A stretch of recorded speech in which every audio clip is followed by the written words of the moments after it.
जय हिंद दोस्तों, स्वागत है आप सभी का इस चैनल पे। दोस्तों, देश भर के लाखों लाख केंद्रीय कर्मचारी, 65 लाख से अधिक पेंशन धारकों की सैलरी, पेंशन, एरियर, महंगाई भत्ते, 8वें केंद्रीय वेतन आयोग, 18 माह एरियर, एडिशनल पेंशन और साथ ही साथ कार्मिक मंत्रालय और पेंशन मंत्रालय से महत्वपूर्ण दिशा निर्देशों को लेकर बड़ी अपडेट सामने आई है। सभी केंद्रीय कर्मचारी, 65 लाख पेंशन धारकों के लिए आज का वीडियो काफी महत्वपूर्ण रहने वाला है, इसीलिए वीडियो को शुरू से लेकर अंत तक जरूर देखेगा। दोस्तों, आपको पूरी जानकारी दे उससे पहले एक छोटी सी गुजारिश है, वीडियो को लाइक करें, नीचे ब्लैक कलर के बटन को दबाकर चैनल को जरूर सब्सक्राइब कर ले, क्योंकि यही चैनल आपको सरकारी कर्मचारी, पेंशन धारक, भूतपूर्व सैनिक, भूतपूर्व जवानों के रिगार्डिंग सभी खबरें सही, सटीक व तथ्यों पर आधारित दिखाता है। तो ऐसे में आप सभी का ज्यादा समय न लेते हुए आज की सभी प्रमुख खबरों को विस्तार पूर्वक जान लेते हैं। दोस्तों, इस समय देश के लाखों पेंशन धारकों के लिए महंगाई राहत, डियरनेस रिलीफ, डीआर को लेकर एक बड़ी और महत्वपूर्ण अपडेट सामने आई है। काफी समय से चर्चा चल रही थी कि केंद्र सरकार द्वारा महंगाई भत्ते और महंगाई राहत में जो बढ़ोतरी की घोषणा की गई है, उसका वास्तविक लाभ पेंशनर को कब से मिलेगा। अब इस पूरे विषय पर स्थिति पूरी तरीके से स्पष्ट हो चुकी है और सभी प्रकार के कंफ्यूजन दूर हो गए हैं। सबसे पहले आपको यह स्पष्ट रूप से समझ लेना चाहिए कि अप्रैल महीने की पेंशन में किसी प्रकार की बढ़ोतरी लागू नहीं की गई है। अप्रैल माह की पेंशन आपको पहले की तरह 58% महंगाई राहत के साथ ही प्रदान की जाएगी। जिस प्रकार मार्च महीने में पेंशन का भुगतान 58% डीआर के साथ किया गया था, ठीक उसी प्रकार आपको अप्रैल में भी बिना किसी बदलाव के भुगतान किया जा रहा है। अब यह एक महत्वपूर्ण बिंदु सामने आता है जो इस पूरी स्थिति को और भी अधिक स्पष्ट करता है। पेंशन धारकों को पहले ही एडवांस इंटीमेशन का मैसेज प्राप्त हो चुका है। इस मैसेज में साफ शब्दों में कहा गया है कि अप्रैल महीने की पेंशन में किसी प्रकार की कोई भी बढ़ोतरी नहीं की जा रही है। यह संदेश पेंशन वितरण प्रणाली यानी कि बैंकिंग चैनल के माध्यम से भेजा गया है, जिसमें यह पूरी तरीके से कंफर्म हो जाता है कि अप्रैल महीने में बढ़ी हुई महंगाई राहत का फायदा आपको अब नहीं दिया जाएगा। इस एडवांस मैसेज के आ जाने के बाद किसी भी प्रकार की अफवाह या उम्मीद की गुंजाइश समाप्त हो जाती है। यह पूरी तरीके से स्पष्ट कर देता है कि अप्रैल महीने में न तो बढ़ी हुई डीआर की दर लागू की जाएगी और न ही किसी प्रकार का एरियर का बकाया का भुगतान किया जाएगा। अब बात करते हैं असल मुद्दे की। जब सरकार ने महंगाई राहत में बढ़ोतरी का ऐलान कर दिया है, तो उसका लाभ कब से मिलेगा? तो आपको सही और अपडेट जानकारी यह है कि इस बार महंगाई राहत में 2% की बढ़ोतरी की गई है। यानी पहले जो डीआर 58% पर था, अब उसे बढ़ाकर 60% कर दिया गया है। लेकिन यह बढ़ी हुई दर अप्रैल में लागू नहीं होगी। इसका लाभ आपको मई महीने की पेंशन और सैलरी में देखने को मिलेगा। मई महीने में जब आपकी पेंशन आएगी, तब उसमें नई दर यानी कि 60% महंगाई राहत लागू होगी। साथ ही आपको जनवरी, फरवरी, मार्च, अप्रैल इन 4 महीनों का एरियर एक मुश्त भुगतान करके दिया जाएगा। इसका मतलब यह है कि मई महीने में पेंशन सामान्य महीनों की तुलना में अधिक होगी, क्योंकि उसमें 4 महीने का बकाया भी शामिल रहेगा।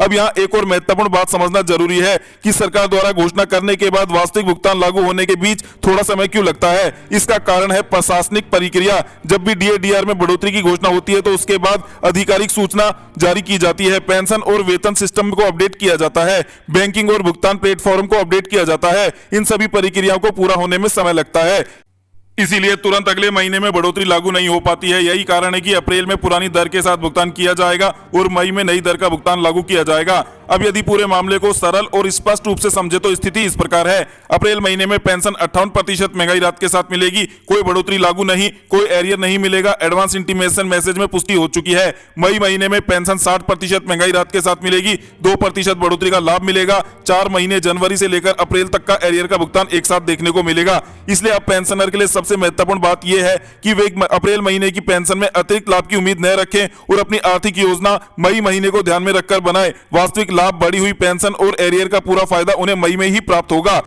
अब चलिए दोस्तों, अगले बड़े अपडेट की चर्चा कर लेते हैं। 8वां वेतन आयोग, रक्षा कर्मी व पेंशनरों की मांगे। 8वें वेतन आयोग के संदर्भ में देश के रक्षा कर्मी, पूर्व सैनिक, एक्स सर्विसमैन तथा उनके पेंशनर की विभिन्न महत्वपूर्ण मांगे सामने आई है। दोस्तों, आपकी जानकारी के लिए बता दें कि इन मांगों को अलग अलग संगठनों द्वारा व्यवस्थित रूप से प्रस्तुत किया गया है, ताकि वेतन, पेंशन और सेवा शर्तों में मौजूद असमानताओं को दूर किया जा सके। सबसे पहले मिलिट्री सर्विस पे एमएसपी को लेकर प्रमुख मांग यह है कि सभी सैनिकों को, चाहे वह किसी भी रैंक का क्यों ना हो, समान एमएसपी प्रदान की जाए। इसका आधार यह है कि सेना में कार्य करने वाले प्रत्येक व्यक्ति के साथ समान जोखिम बना रहता है, कठिन परिस्थितियां और जीवन की अनिश्चितता का सामना करना पड़ता है। इसीलिए एमएसपी को रैंक पर आधारित न रखकर उसे सभी के लिए समान बनाया जाना चाहिए। दूसरा महत्वपूर्ण विषय फिटमेंट फैक्टर का है। वर्तमान व्यवस्था में उच्च रैंक वाले कर्मचारियों को अपेक्षाकृत अधिक लाभ मिलता है, जिससे निचले रैंक और उच्च स्तर के बीच अंतर बढ़ जाता है। इस असमानता को कम करने के लिए प्रस्ताव रखा गया है कि निचले रैंक के सैनिकों को अधिक फिटमेंट फैक्टर दिया जाए।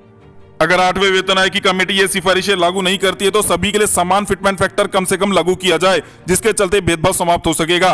तीसरा विषय पे लेवल से संबंधित है। इसमें सुझाव दिया गया है कि सिपाही का प्रारंभिक वेतन स्तर बढ़ाकर पे लेवल 5 किया जाए और इसके अनुसार नायक, हवलदार तथा अन्य रैंक के पे लेवल में भी क्रमिक वृद्धि की जाए। इसका उद्देश्य सिविल कर्मचारियों के साथ वेतन में असमानता को समाप्त करना है। इसके अलावा एसीपी, एमएससीपी में सुधार की मांग की गई है। सेना में कर्मचारियों की सेवा अवधि अपेक्षाकृत कम होती है। तो दोस्तों, सेना में ऐसे में पर्याप्त अवसर नहीं मिल पाते हैं प्रमोशन के, इसीलिए उन्हें वित्तीय सहायता दी जानी चाहिए हर 5 और 10 और 15 वर्षों के मध्य में, ताकि सैनिकों को समय रहते लाभ मिल सके। एक अन्य महत्वपूर्ण मांग रखी गई है न्यूनतम गारंटीड पेंशन की है। इसके अंतर्गत प्रत्येक रैंक के लिए एक न्यूनतम पेंशन निर्धारित की जाए, जिससे कोई भी पेंशनर कम पेंशन ना पाए ये स्थिति उत्पन्न न हो। तो ऐसे में ये मांग भी रखी गई है। इसके अलावा डिसेबिलिटी पेंशन के संदर्भ में ये मांग रखी गई है कि विकलांगता की स्थिति में मिलने वाली पेंशन सभी के लिए समान होनी चाहिए, क्योंकि चोट या विकलांगता का प्रभाव रैंक के आधार पर अलग अलग नहीं होता है। इसके अलावा फैमिली पेंशन में सुधार की आवश्यकता बताई गई है। विशेष रूप से सेना के पेंशनर के परिवारों को मिलने वाली बढ़ी हुई पेंशन, एनहेंस पेंशन की समय सीमा में बदलाव की मांग की गई है, ताकि विधवा पेंशनर को अधिक आर्थिक सुरक्षा मिल सके। इसके अलावा 2006 से पहले सेवानिवृत्त पेंशनरों को भी वर्तमान लाभों के दायरे में लाने की आवश्यकता पर जोर दिया गया है, ताकि उन्हें भी समान लाभ मिल सके और वे किसी प्रकार की आर्थिक असमानता का सामना न करें। इसके अलावा ओआरओपी से जुड़ी विसंगतियों को दूर करना भी एक महत्वपूर्ण मुद्दा है। इसके अलावा रिजर्व पेंशनर और प्रीमेच्योर रिटायरीज को भी ओआरओपी के लाभ में शामिल करने की मांग की गई है। अन्य मांगों में आर्मी क्लर्क को उच्च ग्रुप में शामिल करना, प्रमोशन के अवसर बढ़ाना, रैंक संरचना में सुधार करना तथा ड्यूटी के दौरान मृत्यु होने पर परिवार को नौकरी की गारंटी देना भी शामिल है। इन सभी मांगों का उद्देश्य कर्मचारी और पेंशन धारकों के लिए न्याय संगत, संतुलित और सम्मानजनक वेतन एवं पेंशन प्रणाली स्थापित करना है। यदि इन प्रस्तावों को स्वीकार किया जाता है तो इससे न केवल सैनिकों का मनोबल बढ़ेगा, बल्कि उनकी सामाजिक और आर्थिक स्थिति में महत्वपूर्ण सुधार आएगा। अब चलिए दोस्तों, आपको बता दें कि जेसीएम के सचिव श्री गोपाल मिश्रा जी द्वारा भी कुछ मांगे पेंशन धारकों के पक्ष में उठाई गई है, जिसमें उन्होंने मांग की है कि एडिशनल पेंशन का फायदा 65 वर्ष की आयु से दिया जाए। अभी एडिशनल पेंशन का फायदा 80 वर्ष की आयु पूरी होने के बाद मिलता है, जबकि भारत में औसतन आयु 72 या 73 वर्ष है।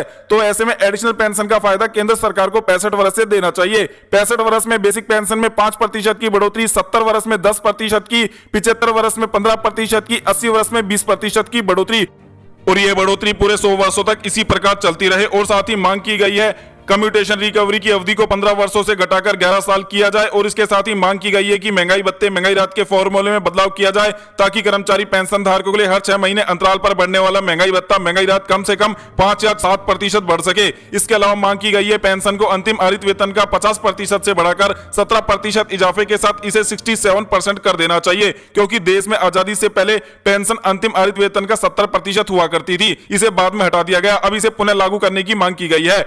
दोस्तों, इसके अलावा एससी के अंदर आपके 18वां एरियर का मामला विचाराधीन है। इस पर अभी तक कोई भी ताजा अपडेट निकलकर सामने नहीं आया है। आपके 18वां एरियर को लेकर जैसे ही कोई अपडेट सामने आएगा, आपको जानकारी इसी चैनल पर सबसे पहले देखने को मिलेगी। जय हिंद, जय भारत, वंदे मातरम।